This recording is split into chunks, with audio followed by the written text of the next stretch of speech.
hiền khô sung a hình ngày đắm tia hạ sa gì đầu dâu lâu thép na đông hát phula ding ki kêu gì Giêsun thinh bel chung a chung o a hạ sai a bol eng si te nang lệ cây ding in ngài đâm in he pa sam me o ken thei lai de in an sam me he pa he po ve ngài đâm in nang lệ ken đi pi ngài đâm lơ in ei em so pi ai đâm tu chỉ ui tê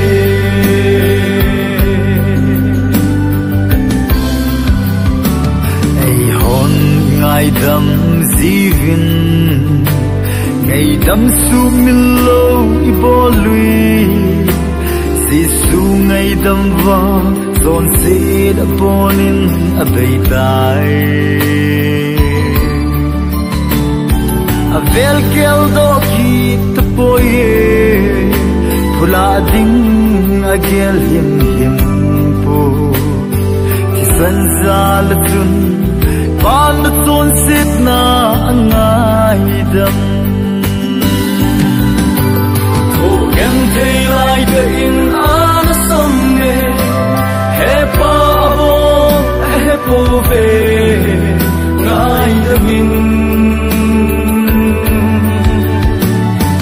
lekin ipi ngay dam blurring inayem so pi ki kholin ingay dam to chi u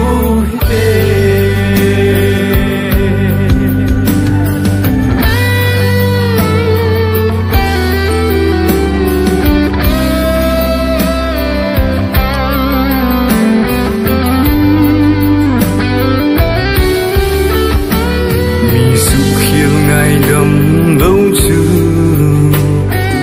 mà dòng ngày đông trăng lưu đình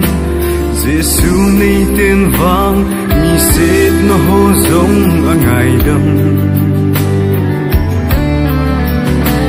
ấy hôn y ngày đông lâu lệ và thế nên ấy ngày đông lâu đi ngày đông tao hi tê thà gạo hin khô kỳ pa na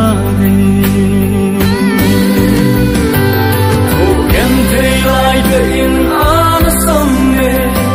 he pa he po ve ngai min nang lekin di pi ngai dam blurring in em so pi ki kholin ngai dam to chi u